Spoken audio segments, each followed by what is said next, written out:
Praise road. હું Stanley Macwan. મારી YouTube channel Gujarati Bible સ્ટડીમાં તમારું સ્વાગત છે. મારી ચેનલને આજે અત્યારે આગળ તમે સબસ્ક્રાઈબ કરી લો અને ઈશ્વરના જ્ઞાનમાં તમે વધતા જાઓ. કોઈ તમારા વખાણ કરે, ભાઈ તું તો બહુ જોરદાર, બહુ ભોળો છે, તું તો બહુ સારો છે. કદાચ કોઈ બીજાને આગળ વખાણ કરે, યાર આ જોરદાર વ્યક્તિ છે, બહુ સારો વ્યક્તિ છે, બહુ નમ્ર વ્યક્તિ.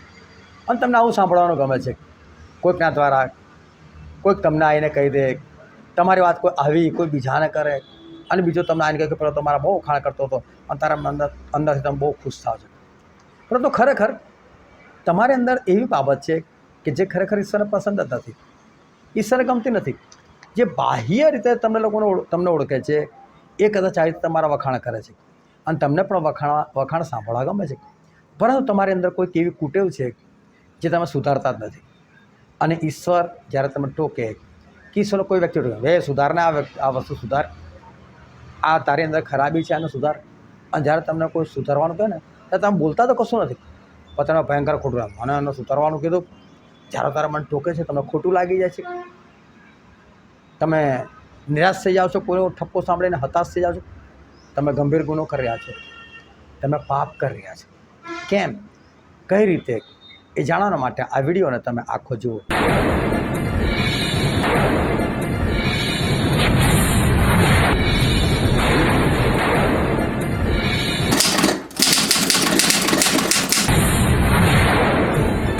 ઈશ્વર પિતાનો આપણે પુષ્કળ આભાર માને.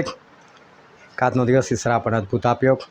અત્યાર સુધી આપણે ઈશ્વરે આપણને ટકાવી રાખ્યા. સર્વ બાબત માટે આપણે ઈશ્વર પિતાની સ્તુતિ કરીએ. આપણે ઈશ્વર પિતાના વચન તરફ જઈએ અને બાઇબલની અંદરથી માથેની લખેલી સુવાર્તા તેનો 19મો અધ્યાય અને આપણે વાંચીએ તેની 16મી કલમથી લઈને તેની 22મી કલમ સુધી.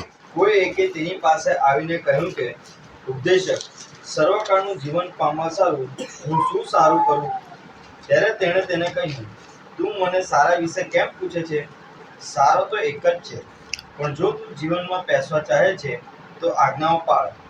તે તેને કહે છે કે, કઈ કઈ? ત્યારે ઈસુએ કહ્યું કે, તું હત્યા ન કર, વ્યભિચાર ન કર, ચોરી ન કર, જૂઠી સાક્ષી ન પૂર, પોતાના મા બાપને માન આપ ને પોતાના પડોશી પર પોતાના જેવી પ્રીતિ કર. તે જુવાન તેને કહે છે કે, એ બધી તો હું પાળતો આવ્યો છું, હજી મારામાં શું અધૂરું છે? ઈસુએ તેને કહ્યું કે, જો તું સંપૂર્ણ થવા ચાહે છે તો જઈને તારું જે છે તે વેચી નાખ ને દરિદ્રીઓને આપી દે, એટલે આકાશમાં તને દ્રવ્ય મળશે, અને આવીને મારી પાછળ ચાલ. પણ તે જુવાન એ વાત સાંભળીને દિલગીર થઈને ચાલ્યો ગયો, કેમ કે તેની મિલકત ઘણી હતી. ઈશ્વર પિતાનું વાંચેલું વચન આપણા માટે પુષ્કળ આશીર્વાદિત છે. ઈશ્વર પિતાનું વચન સત્ય છે અને બાઇબલનું વચન કહે છે કે તમે સત્ય જાણશો અને સત્ય તમને મુક્ત કરશે. હું જ્યારે સ્કૂલમાં ભણતો હતો અને ફતેગંજ વિસ્તારની અંદર હિલ મેમોરિયલ સ્કૂલ અને એની અંદર મારું એડમિશન હતું. 9મા ધોરણમાં હું ભણતો હતો અને એ સમયે અમારા ગણિતના એક ટીચર હતા અને ગણિતના ટીચર બહુ જ કડક હતા. અને હું નવો સ્કૂલમાં ગયેલો, 8મા ધોરણથી જ ગયેલો હતો, એટલે મારા માટે બધું નવું હતું. પરંતુ મારો જે જૂનો મિત્ર અને નજીકમાં રહેનાર એ ત્યાં પહેલેથી ભણતો હતો, એટલે મેં એને પૂછી લીધું કે બધી કયા ટીચર કેવા છે મને જરા કહી દે, કેમ કે મારું કામ જરા થોડું ધમાલ્યું હતું અને હું ધમાલ વધારે કરતો હતો, એટલે મારે જોવું જરૂર હતું કે કયો ટીચર કડક છે અને કયો સામાન્ય છે, કોનાથી સાચવવાની જરૂર છે. એટલા માટે મેં પૂછી લીધું અને એમાં આ સરની વાત આવી કે એ બહુ જ એવા કડક છે કે તમારા હાથમાંથી જો પેન પડી જાય ને અને તમે પેન લેવા નીચે નમો ને તો પણ કાંઈ થપ્પડ મારે દે છે. આ તો જબરદસ્ત ટીચર છે, આ સાચવવું પડે. બીજી બાબત એના વિશે એવી કીધી કે એકવાર કોઈને કહી દે ને ભાઈ તું નપાસ થઈશ, એટલે સમજી લો કે માણસ નપાસ જ થાય ને નપાસ જ કરે કે છે. હવે મેં સાંભળી લીધું એટલે હું આ બધું સાચવતો હતો. પરંતુ એકવાર રિસેસ પછી એક ટીચરનો પીરિયડ અને મારા મગજમાંથી વાત નીકળી ગઈ કે આજે એક ટીચરનો પીરિયડ છે અને બી રિસેસ પછી છે. હવે પેલા ચાલુ પીરિયડમાં કેવું હોય કે આપણે બેઠેલા જ હોય, રિસેસમાં બહાર ગયા હોય, ફરી પાછા ધમાલ કરતાં અંદર આવ્યા હોય અને રિસેસ પૂરી થાય પછી બી આપણને લાગે હજુ લાગશે ટીચરને આવતા વાર લાગશે. એટલે જ્યારે આપણે પોતાની મનની મસ્તીમાં હોય અને હું જ્યાં જે બેન્ચીસ હતી જેની પર આપણે લખવાની નોટબુક ને ચોપડી મૂકવાની એ જગ્યા પર હું બેઠેલો હતો અને જ્યાં બેસવાનું ને મેં પગ મૂકેલા હતા અને ટીચર જો આવે ને તો મારીની બાજુ પીઠ હોય અને હું એવી રીતે બેઠેલો હતો અને બિંદાસથી મસ્તી કરતો હતો અને ટીચરની એન્ટ્રી પડી ગઈ એટલે બધા એકદમ શાંત થઈ ગયા. હું પણ ફળદઈને ઉતરીને મારી જગ્યા પર જે રીતે બેસવું જોઈએ એ તો ફળદઈને બેસી ગયો અને મનમાં મને ઊભી થયું કે ખબર મને જોઈ ગયા હશે કે નહીં જોઈ ગયા કે નહીં જોઈ ગયા. અને પછી સરસ સીધો મને જ ઊભો કર્યો અને ઊભો થાય કે છે કે તારું નામ શું છે? સ્ટેનલી મેકવાન. આવતા વર્ષે અહીંયા જ બેઠો હોઈશ કે છે. વાર્તા પતી ગઈ આપણી. તો મને જ કીધું કે ભાઈ તું આવતા વર્ષે અહીંયા જ બેઠો હોઈશ. એ લોકો 10માં નહીં જવાય. શરમ તો એ વાત નહીં કે કદી જિંદગીમાં એક ક્લાસમાં 2 વર્ષ કાઢ્યા નથી અને કાઢીશું તો કેવું લાગે આપણી પાછળવાળા આપણી જોડાઈ જાય. હે તું બીજા વર્ષમાં એટલે વિચિત્ર લાગે. અને પેલા આગળના આજે આગળ જતા રહે એ બી કે તું રહી ગયો લા. એટલે મેં કહું આ તો પરિસ્થિતિ બહુ શરમજનક છે. એટલે પછી હું ગંભીર બની ગયો. મેં કહું ના હવે આના હાથમાં કદી નથી આવું. અને આખું વર્ષ પૂરું થયું ત્યાં સુધી કદી ટીચરના હાથમાં હું પકડ્યો નહીં અને હું પકડ્યો નહીં. પરીક્ષા પણ આપી અને મને મનમાં તો ડર જ હતો કેમ કે મેં સાંભળેલું હતું. પણ થયું એવું કે જ્યાં મારું રિઝલ્ટ આવ્યું તો પાસ. અને પાસ થવાનું કારણ શું હતું કે જે મને ધમકી મળી એ ધમકીને મેં ચેતવણી માનીને ગણકારી દીધી કે હું નહીં જાઉં તો શરમજનક મારા માટે લાગશે અને એટલે મારે બી પાસ થઈને દેખાડી જ આપવું છે બસ. એટલે મેં બી મારા મનમાં ઠાની લીધું મારે પાસ જ થવું છે. આ ક્લાસમાં મારે બીજી વખત નથી રહેવું. અને એટલે મેં પણ દેખાડી આપ્યું કે જો ભાઈ હું પાસ થઈ ગયો. અને તમે જો ઘણી વખત આ માણસોના મનની આ પરિસ્થિતિ હોય છે કે માણસે ઘણી વખત છે ને ઘણા લોકો મને કહે શનિભાઈ તમારે કશું મને મોઢા પર કહી દેવાનું. પણ જ્યારે કહે છે ને તેને ખોટું લાગી જાય છે. ક્યારેક તો ટોકી નાખ્યો મને આ બાબત માટે મના કરી. પરંતુ કહેવા જેવી બાબત ઘણી વખત કહેવી પડશે જ્યારે સામેથી કોઈ કહે તો પછી આપણે કહે જ નાખીએ ને ભાઈ તમારું જીવન આ છે ફલાણું છે ઢીકણું છે તમે સુધારો એને એ સુધારા માટે આપણે કંઈ કહેવું પડે તો કહેવાનું હોય. પણ જો એ બાબત એ માણસને ખોટી લાગી જાય તો પછી એ બહુ ખરાબ બાબત કહેવાય. કારણ કે માણસ જો એને માનીને એ વસ્તુને સુધારી લે તો ફાયદો એ જે તે વ્યક્તિને જ છે. એ ટીચર ગમે તેવા કડક હોય પરંતુ મારા દુશ્મન તો ન થાય તો મને પછીથી ખબર પડી કે મારા દુશ્મન થોડા છે. એ આવી રીતે લોકોને એટલા માટે કહેતા હતા કે લોકો શાંત થઈ જાય અને એમના મા બાપ પૈસા ખર્ચીને એમને ભણાવે છે સારી રીતે અભ્યાસ કરે એમનું ભવિષ્ય સારું બને એમનો આશય સારો હતો.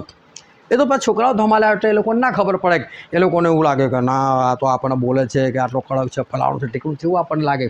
પણ તે આપણા સારા ભવિષ્યના માટે એ લોકો આપણને ટોકતા હોય. અને જો હું સિરિયસ થઈ ગયો તો મારા જ ફાયદો થયો ને એમને શું ફાયદો થયો? એમને તો જે પગાર મળતો તો મળ્યો જ. એટલે ફાયદો મને થયો. એટલે જ્યારે આપણે ગંભીર બને છે કોઈ બાબત માટે તો ફાયદો આપણને થાય છે. આપણે આપણા જીવનમાં કોઈ ટોકે છે આપણને અને આપણે આપણા જીવનમાં સુધારો લાવ્યા છે તો ફાયદો આપણને છે. જે ટોકે છે ને એ વ્યક્તિને નથી ફાયદો, એ તો ખાલી કહે છે પરંતુ ફાયદો આપણને છે. તો એક ધનવાન માણસ હતો અને જુવાન હતો અને એનું કુટુંબ બી સારું હતું. એને નાનપણથી ઈશ્વરની આજ્ઞાઓ બધી શીખવાડવામાં આવેલી હતી. બહુ સારો વ્યક્તિ હતો. અને અડોશી પડોશીઓ માટે જો આપણે પૂછવા જઈએ ને ભાઈ પેલો ભાઈ કેવો છે તો કે તો બહુ સારો છે, એ તો ઈશ્વરની આજ્ઞાપાલનમાં જીવન જીવે છે, ભલો છે અને તો આત્મિક છે, એની સાક્ષી સારી મળે. પરંતુ કે પ્રભુ શું જતા હતા અને આ જુવાન અને ધનવાન માણસ એ પાછો દોડતો ને દોડતો ગયો. પ્રભુ શું હોય એટલે મોટી ભીડ હોય અને ભીડમાં આ જાય છે પ્રભુ શું પાસે ઘૂંટણ ટેકવે છે અને પ્રભુ શું સાથે વાત કરે છે. હોય શું મારા સ્વર્ગમાં જવું છે કે છે, મારા આનંદ જીવન પામવું છે, હું શું સારું કરું કે છે. એટલે પ્રભુએ એને કીધું કે તું એક કામ કર, તું આજ્ઞાઓ પાડ કે છે. તો આ કહે છે કે સારું આજ્ઞાઓ પાડો, પણ કઈ કઈ આજ્ઞાઓ પાડો?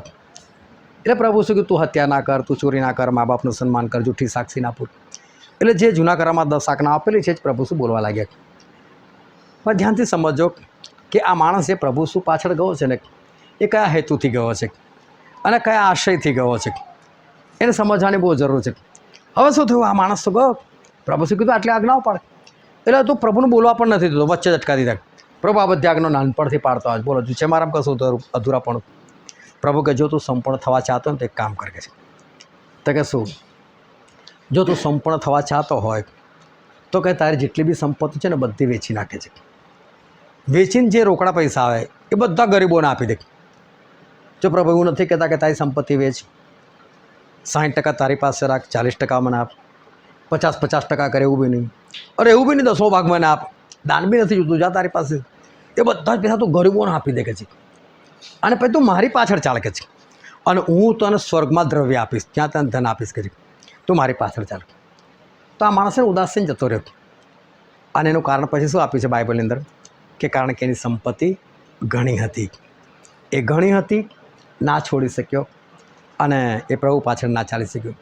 જો પ્રભુ એની સાથે કોઈ સમજોતો નથી કર્યો, હવે ભાઈ કોઈ જતો રહેશે, આને પાછો આવે, તારી પાસે આટલું બધું છે ને કઈ જાય છે, એક કામ કર, ચાલ બધું ગરીબોને ના આપીશ, બસ 50% તારી પાસે રાખ, 10% મને બી આપી દેજા, 40% આપી દેજે ગરીબોને, આ તું મારી પાછળ ચાલ. કોઈ સમજોતો ના કર્યો.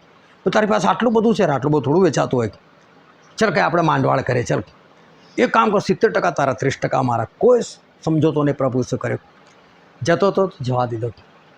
શિષ્યોને ખરાબ લાગી ગયું, આવું કે છે આ પ્રભુ તમારે રોક્યા જ નહીં કે છે. આ શિષ્યો એના પછી તમે આગળ વાંચશો ને તો લખેલું છે, શિષ્યો કે આ તો પૈસાના માટે તો બહુ ખરાબ હાલત થાય કે માણસ શીખે છે. અને પ્રભુ એમની સાથે વાતો કરે છે. પરંતુ આ માણસ જે છે, જે જુવાન છે અને ધનવાન પણ છે, અને એ સારા ઘરમાં ઉછરેલો છે, એ આજ્ઞા પાલનની અંદર મોટો થયેલો છે, અને ઈશ્વરની વાતો ખબર છે. પરંતુ છે ને એક ઘમંડ કેવું હોય છે, આત્મિકતાનો. તો હું સારો છું, હું પેલા બીજા કરતાં સારો છું, મને બીજા કરતાં વધારે આવડે છે, પેલાનું જીવન આવું છે પણ મારા જીવનમાં તો આવું છે, મને આવું ગમે છે, જો મિટિંગમાં બેસવું તો આવી રીતે જ બેસવાનું, પ્રભુ ભોજન લેવાનું તો આ રીતે જ લેવાનું, અને હું તો બીજા બધા કરતાં બહુ સારું, હું તો બહુ સિરિયસ, હું બહુ ગંભીર, મને છે ને આત્માની અંદર આ બધું ના ચાલે, બહુ ગંભીરતાથી બેસું છું, બહુ સારો છું તો બોલું છું. પરંતુ માણસ એટલાથી સંતોષ નથી થતો.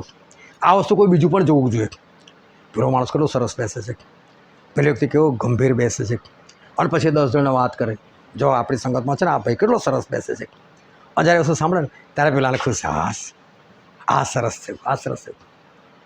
એક ભાઈ એકવાર નવી અંગૂઠી સોનાની બનાવડાવી, અને અંદર જોરદાર હીરો એણે જડાવડાયો. હવે અંગૂઠી બનાવડાવી, ઉપર અંદર હીરો અને મોંઘું સોનું, અને હાથમાં પહેરે, અને કોઈની નજર ના પડે તો કેવું. એટલે જઈ તે જાય ને એટલે વાતો કરે ને, એટલે આંગળી આગળ કરીને જ વાતો કરે. ભાઈ પેલું જુઓ ને કેવું મસ્ત લાગે છે, પણ પેલી આંગળીથી ખરેખર જુઓ કે ભાઈ મીઠી, ભાઈ તારી મીઠી જોરદાર છે, લાગે તારી મીઠી જોરદાર છે એમ. એટલે પેલા આંગળી છીંદી જ વાતો કરે. પણ એ દિવસે એવું થયું ને, કોઈની નજર જ નહીં કે અંગૂઠી પર, બસ પેલી વસ્તુ જ જુએ, હા યાર સારી છે, ચાલ છોડ ભાઈ. અને સવારથી રાત પડી ગઈ, અને 12 કલાકની અંદર કોઈ માણસ એવો ના મળ્યો જેણે એને અંગૂઠી વિશે પૂછ્યું હોય કે ભાઈ તારે અંગૂઠી કઈથી લાવો, કેટલા હમણાં, બહુ સરસ કશું પૂછીને એટલો બધો ડિપ્રેસ થઈ ગયો ને, ઘરમાં આગ લગાવી નાખી, અને આગ લગાવીને બહાર બેસી ગયો. ઓળખો દોડતો, આગ લાગે, હજુ તઈ કેવું સળગે, તઈ કેવું સળગે, હજુ બી આંગળી, જો પેલું કેવું સળગે, પેલું કેવું સળગે. અરે પેલો હીરો ચમક્યો એકદમ. ભાઈ પેલો કહેલો આ તારી મીઠી ડોબા, પહેલાં ના બોલવું જોઈએ, આગ ના લગાવતો.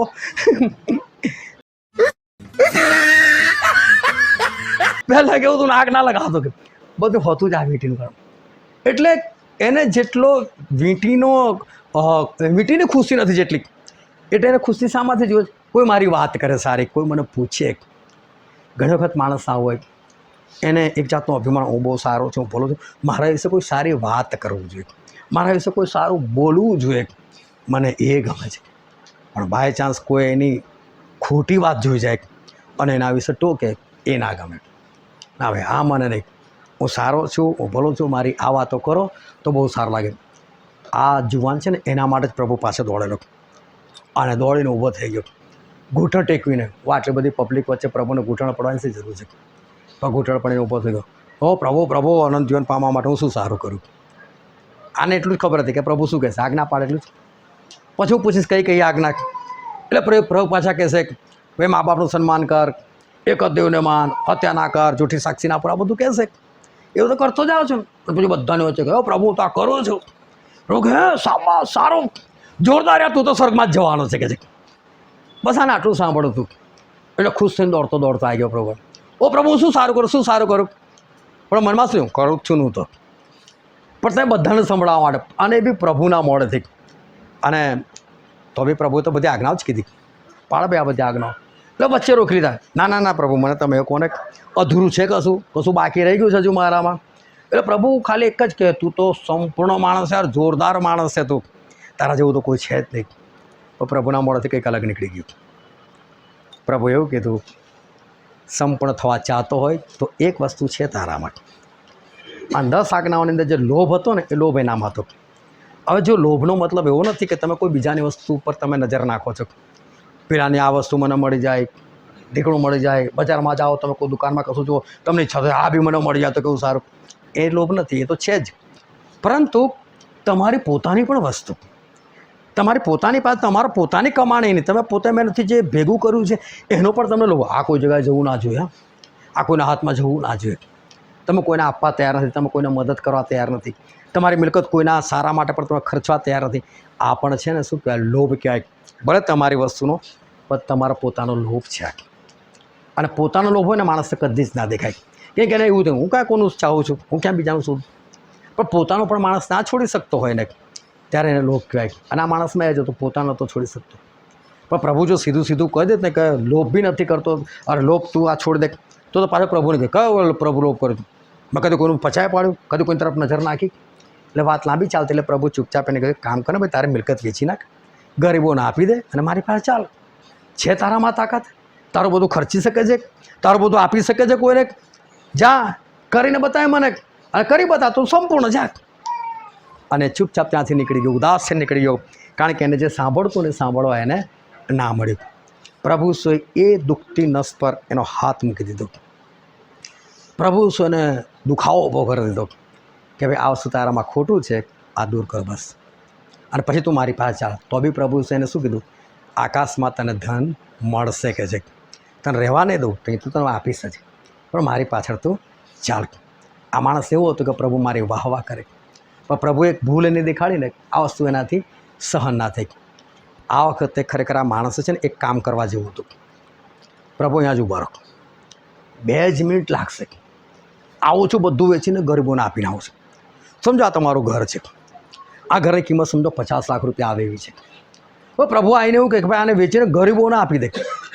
તો જરૂર છે 50 લાખવાળાને પકડો, 2 લાખમાં વેચવું જોઈએ જ લા, ફટ તેને વેચી જાય કે નહીં? 2 લાખ આપીને ફટાફટ નીકળી ના જવાય પ્રભુ પાછળ. પ્રભુ ઉભા રહો, અહીંયા જ ઉભા રહો, હમણાં જ આવું છું બધું વેચીને, વાર કેટલીક, આપી દેવાનું સસ્તામાં, અને ફટ તેને પ્રભુ પાછળ આવી જવાનું. જ્યારે પોતાની પાસે રાખવાનું જ નથી તો 50 લાખ ના રાખો કે પછી 5 લાખ ના રાખો, શું ફરક પડે છે? આપી દો ને, આપી જ દેવાનું છે. તો પછી સસ્તા ભાવે લોકોને પધરાવી દો.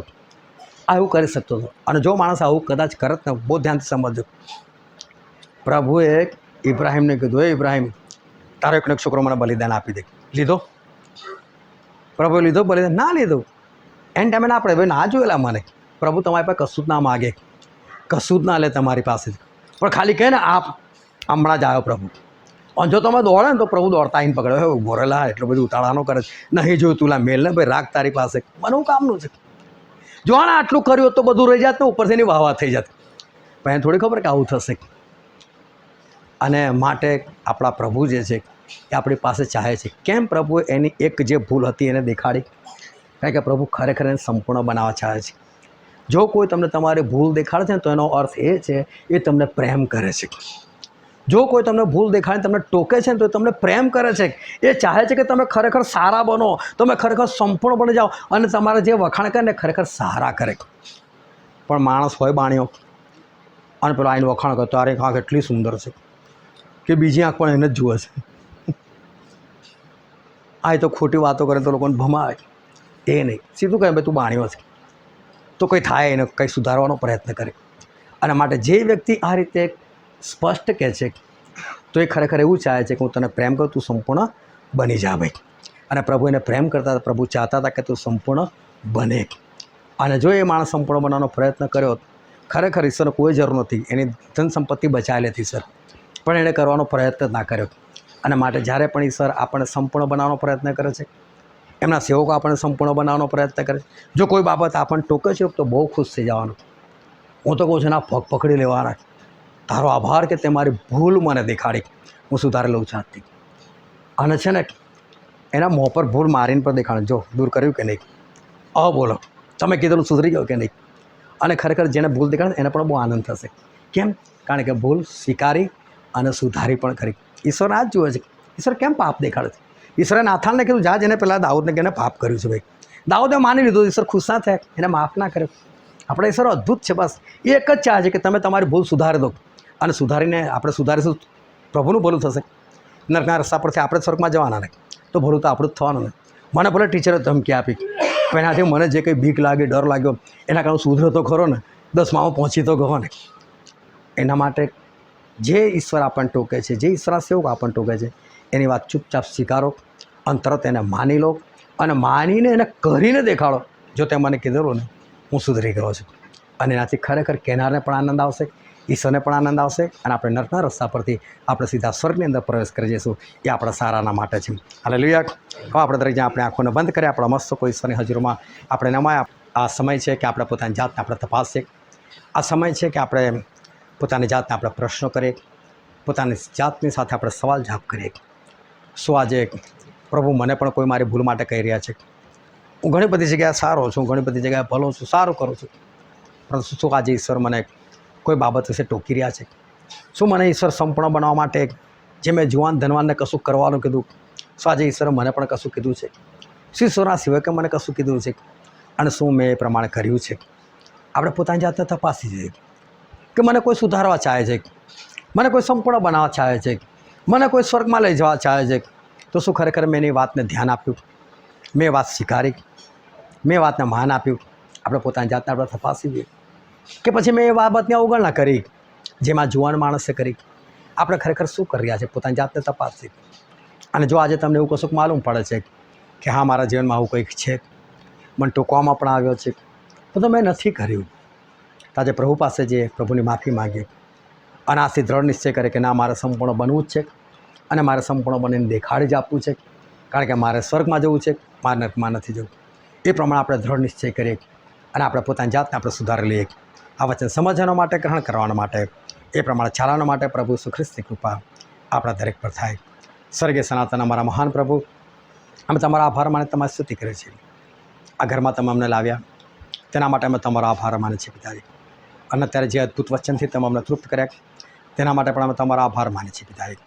આ ઘરનો કબજો પવિત્ર આત્માદેવ અમે તમને સોંપે છે. આ ઘરનો સંપૂર્ણપણે કબજો તમે લઈ લો પિતાજી. અને દરેક પ્રકારની આળસ, દરેક પ્રકારની ઢીલાસ, દરેક પ્રકારની અવગણના અને આ બધું સગળું કરવાના દુષ્ટાત્માઓ પ્રભુ શું તમારા પવિત્ર નામમાં સંપૂર્ણપણે હંમેશાના માટે એ તમારા લોકોના જીવનમાંથી નાશ પામે અને પરમેશ્વર દરેક જણા આશીર્વાદિત થાય પિતાજી. તે કૃપા માગીએ છીએ પિતાજી. હા પ્રભુ, અમને દરેકને તમારા વચનોની ભૂખ તરસ આપો પિતાજી. અને અમે દરેક જણ તમારા કામ માટે દોડનાર ભાગનાર થાય તે અમે તમને વિનંતી કરે છે. તમારી પાસે કૃપા માગીએ છીએ. આ ઘરનું તમે સગળું સારું અને ભલું કરો તે તમને વિનંતી કરે છે પિતાજી. નાના દીકરાના આશીર્વાદથી પૂર્વક જ્ઞાનમાં અને કદમાં વધતો જાય પિતાજી, તેઓ તમને વિનંતી કરે છે. ખાસ અમે પ્રાર્થના કરે છે આકાશભાઈને માટે પિતા, તમારો દીકરો છે પિતાજી. હા પરમેશ્વર પિતા, ત્યાં જે યુદ્ધનો માહોલ છે, પરંતુ પરમેશ્વર પિતા તમારું વચન એવું કહે છે કે જે સર્વસમર્થની છાયા હેઠળ રહે છે એની બાજુ 1000, જમણી બાજુ 10,000 પડશે તો પણ તેઓ તેને પહોંચશે નહીં. હા પ્રભુ પરમેશ્વર, તમારા દીકરાને તમારી છાયામાં તમે સંતાડી રાખો પિતાજી. તે કૃપા માગે છે પિતાજી. એમની સાથેના દરેકને તમે સંભાળો, બચાવો તે તમને વિનંતી કરે છે પિતાજી. અને આ પરિસ્થિતિ તમે બદલો તે તમને વિનંતી કરે છે. આ ઘરના દરેક સભ્યોનું તમે સારું ભલું કરો તે વિનંતી કરે છે. સગળો માનમયમાં તમને આપે, રાત્રિ દરમિયાન દરેકને સારો આરામ આપજો તે કૃપા માગે છે. હજુ જે 2 ઘર બાકી છે પિતા, ત્યાં તમારું સામર્થ્ય તમે રેડજો, દરેકને તમે ટકાવી રાખો તે કૃપા માગે છે. સગળો માનમયમાં તમને આપતા પ્રભુના પવિત્ર નામમાં માગે છે. આમ.